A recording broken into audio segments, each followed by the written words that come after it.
The Boy Who Lived. Mr. and Mrs. Dursley of number 4 Privet Drive were proud to say that they were perfectly normal. Thank you very much. They were the last people you'd expect to be included in anything strange or mysterious because they just didn't hold with such nonsense. Welcome to Christ Church News this week. I find myself here in a stairwell, a spiraling staircase, and I'm reading from that first book of Harry Potter and the Sorcerer's Stone because our Vacation Bible School is going to be using that story in order to draw out and highlight some of our great Christian values. It begins on Monday, July the 29th and runs throughout that week, capped off by our wonderful barbecue at my house on that Friday. And so we, of course, invite you to register your children for that. I'm going to include the QR codes at the end of this video in order to do so.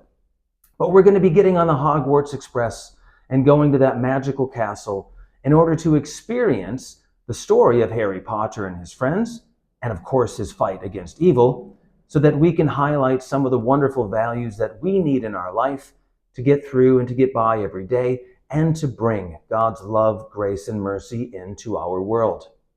I'm reminded of one of the most powerful parts of the story of Harry Potter and his fight against Voldemort, and I'm reminded of it because it is highlighted also in the life of Jesus. Most notably in the times when Jesus confronts those people as they are described in the Gospels as being possessed or having a demon.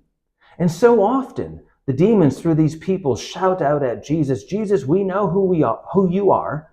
Have you come to destroy us?" And more often than not, we probably think, yes, Jesus has come to destroy them. But what we find in the story over and over again is that Jesus does not destroy the forces of evil.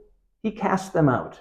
He sends them on. He releases the person who had them and casts those demons out. He does not destroy them. This is the same thing we find in the story of Harry Potter.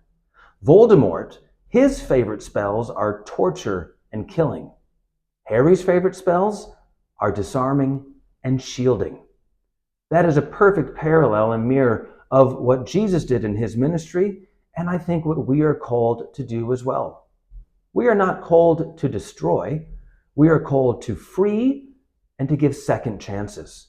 And I'd like to think that even in the face of evil, that is what Jesus did. He cast out the demons and said to them, "I'm not going to destroy you. I'm going to give you a second chance to turn from your ways and to be different." And thank God that is what we find in our life with Christ every day. Second, third, fourth chances. Go forth today and do a little bit more good than what you did yesterday. Bring the love, mercy, and grace of God into this world. We're going to discover that, and I'm sure so much more, in this week of Vacation Bible School, once again beginning on Monday, July the 29th.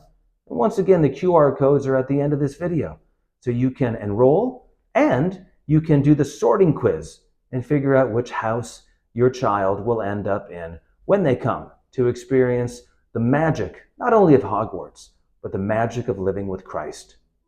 I'll see you next week.